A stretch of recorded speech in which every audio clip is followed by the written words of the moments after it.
losses. What did you make of the energy from LeBron and AD and kind of how the group went along with that tonight? I thought it was great. We got off to a bit of a slow start in the first couple of 3 minutes, but we quickly recalibrated. Spotted them 11-2, and then I think we went on like a 12-2, 14-2 run, and then kind of pretty much then looked back. It's a hell of a young ball club over there. You know, their record may not reflect it for position as well. Love Quinn Snyder. He's like a big brother to me. He's going to make sure they compete, and there's a lot of, you know, young weapons over there in spite of being, you know, without Trae Young. But I'm happy for our guys. You know, there's a lot of carryover on the defensive end. We talked about limiting offensive rebounds and doing a better job on the defensive glass.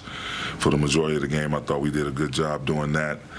And then the ball movement, you know, to end up with 39 assists is huge. And we continue that way, you know, playing the right way. You know, guys going to miss shots, but as long as we give them the opportunity to do so and we make quick decisions, you have nights like this. We have six guys that ended up being in double figures. So I thought it was a great night, great beneficial night on both sides of the ball.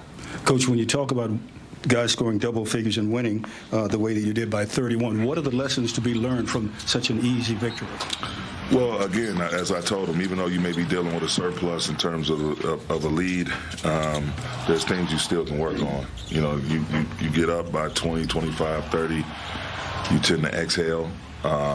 As you're building it, 15, 17, 20, you know, again, you tend to relax. Just how can we stay sharp? How can we continue to build defensive stops, stack defensive stops, and get better at knowing who we're closing out to, being great on the ball. And again, once the shot goes up, something that we've been struggling with throughout the season, how can we defensive rebound better, get everybody involved in that part of the game. And once we get it, not being stagnant, you know, just playing fast, whether it's running habits in the full court, pace in the half court, being physical, setting screens, and making quick decisions.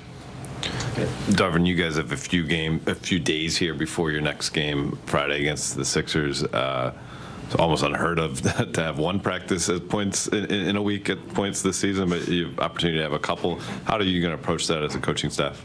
Well, tomorrow will be off. We had a lot of guys that put in a lot of good work over the course of the last few days.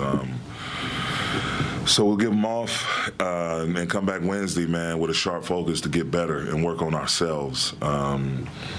That's been the biggest key. We'll get a chance to tighten up some things offensively, tighten up some things defensively. There's a couple of new wrinkles we want to do on both sides of the ball. We'll get a chance to look at, and then you know, watch a little film and see how we can be the best version of ourselves. But just take it one day at a time, starting with the day off, everyone getting off their feet, hopefully spending time with their families, getting away from it for a little bit. But then, you know, once we strike back up on Wednesday, you know, knowing that we have to be better, you know, no matter what's happening around the league or around the positioning with our team, if we don't, again, try to be the best version of ourselves and take care of our own business.